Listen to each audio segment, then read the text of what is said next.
Hey everybody, I'm just going to make this little video for my friend Kevin Rios. He's trying to learn how to color comics. First I want to suggest that he get this book, Hi-Fi Color for Comics by Brian and Christy Miller. This will tell you everything you need to know, but I'll do what I can do to show you a little bit about getting started, and that's it. Okay, Mr. Rios, this video I'm just going to show you how to do make layers so you can color better. You said you're using CS5, I have CS3, but it's pretty much the same. You want to go under Window and look for Layers. You click that button, it says Layers. It's going to pop up on the right, probably, and let me zoom in what you get. I lost my tripod, so I can't really work this camera the way I want to. I don't know what I do with it, but anyway, you'll see a layers palette, and there'll be the picture that you have on screen will be in there, and it'll be named background. What you want to do is take your right click button. Wait a minute, and it's not gonna let me do it for some. Oh, your image needs to be it needs to be RGB or CMYK, which I'm changing right quick to RGB. Once you have that, you can take your background layer, right click on the thing, and duplicate it. Now when you duplicate it, you need to name it black. Okay. Now there's a lot of ways to do this.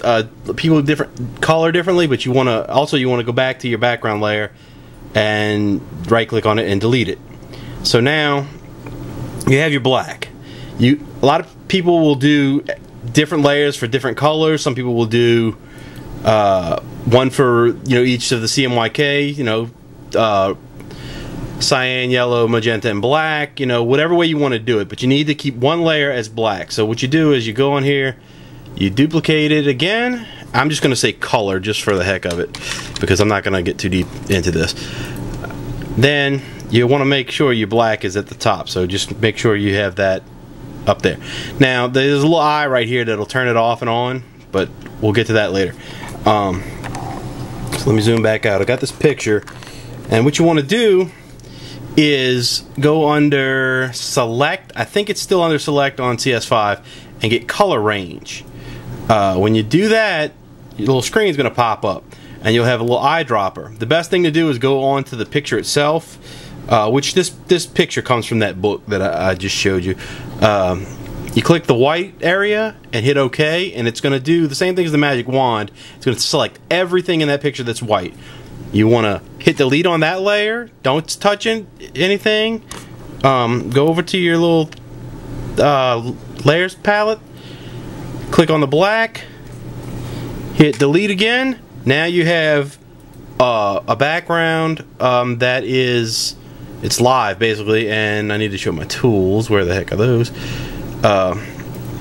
Then you click on the magic wand, which you said you already know about, and you click on that and get rid of all the running ants thing.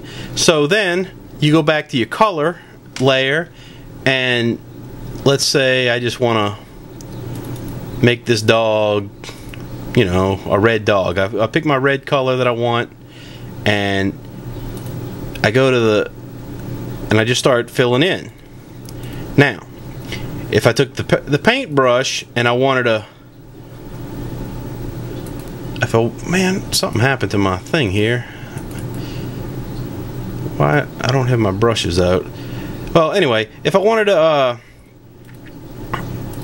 say I wanted to come in here and make that tooth on him green. Well, I'm working on the color level, and what I can do is go right up to the black, and you can see probably how it's going over a little bit. Well, we don't want to do that, so edit, undo.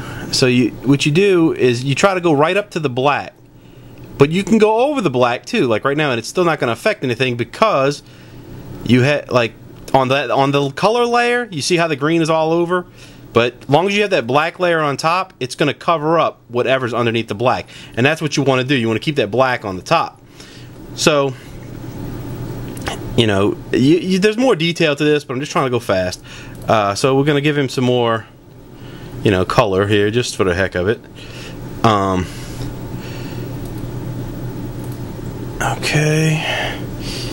Doo-doo-doo-doo. And he probably should have some more red.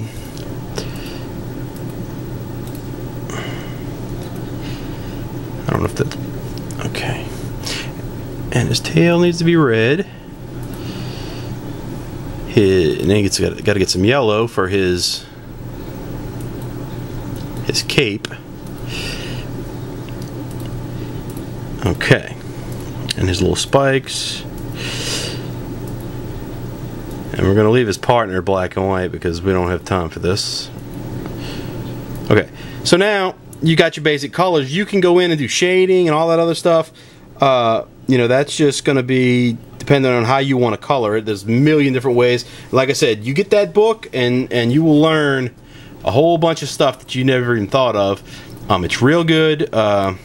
You know, I learned a lot of the stuff on my own, but man, when you look at that book, it's like the easiest one I've seen on how to deal with this stuff. You know, and there's a lot more to it. This is just basic flat coloring right here. So when you're done, you want to go under layer. I don't know if you can see that too good, but maybe you can. Sorry about this being shaky. Layer, and you hit flatten. Down, flatten image. And when you do that, it deletes all those other layers you had, and you have a flat picture ready to save. You just save it as a you know, depending on what you're doing with it. If you're getting it printed, you want to have probably CMYK. Some places will go RGB if it's digital printing, but you don't really need to do that. And that's that. You know, you just, if you want it to be for the web, you want to save it like 72 DPI, 100 DPI. Print, it's 300 or better. Usually 300 is usually all you need, because the human eye can't see too much more than that. So, you know, that's that. If you get that book, Hi-Fi Color for Comics, it was $24.99. You probably could find it cheaper than that online. It comes with a disc in the back. It has this picture and a lot of other stuff, sample pages of comics and stuff that you can work on. Check it out. Get yourself a copy of that, and you'll be ready to go. So that's all for this little lesson for Kevin Rios. I think this kid owes me because I tell him everything I know for free, and he didn't even pay any of my tuition. So that's it. This is Kevin Johnson, Strange City Heroes, all that stuff, and I'll talk to you guys later.